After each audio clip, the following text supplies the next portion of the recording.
When it's closest to zero, that means it's at its cleanest, purest form. When it spikes up, that's a big no-no. In this video, we're gonna compare all different types of water from all different sides of Houston. So if you live in Houston, you might wanna check this out. First, we're gonna start out with the TDS meter. This is gonna measure the sediment and solids. When it's closest to zero, that means that the water is at its purest form. So let's go ahead and start out with a generic brand of bottled water, Dasani. When it's closest to zero, that means it's at its cleanest, purest form. When it spikes up, that's a big no-no. All right, here we go with the bottled water. 38. Most bottled water is anywhere from 0 to 40. This is Rosenberg coming from the fridge filter. So we see that fridge filter and we think it's clean. Let's take a look. Almost 600. Very deceptive. Now, this is from a Brita filter, also tap water. So you think that Brita filter is doing its job? It's really just reducing, it's not eliminating what's in the water. All right, now if you live in the greater Houston area inside the loop, this is from 45 and 6/10, 260. And if you live on the north side near Bellwood 8 and 45,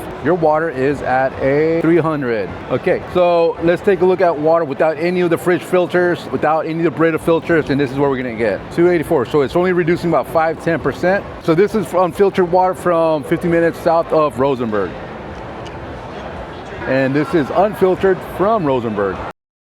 And this is from Magnolia, Woodlands. So if you live anywhere in the north side, this is what's in the water. So again, let's bring it back all the way back from the very beginning. We still have within that 40 range, but everything else around here, what's in your water, there's a list of contaminants, chemicals, sediment. If you're brushing your teeth, if you're washing your face, if you're washing your clothes, your plumbing and appliances, it's all being affected by what's hidden inside the water. If somebody wants to fix this, well, there's a lot of solutions for it. First of all, they set up a consultation with one of us. We come in, it's about a 30-minute consultation. We walk you through different processes and different options, from a whole house system to also having something inside your kitchen sink where you can now cook and drink and know that there's safety in the water when you give it to your children and when you're cooking your pastas and rinsing your fruits and vegetables. There's a list of contaminants and impurities. We're going to show you what type of impurities are in that zip code that you live in, and from chlorine, from forever chemicals, even traces of pharmaceuticals. So if you have little ones at home and you're kind of concerned what kind of traces of other people's medication, they're showering with that, they're brushing their teeth with that. So we'll give you a rundown of our consultative solution on how to treat your water to keep your home and family and children safe.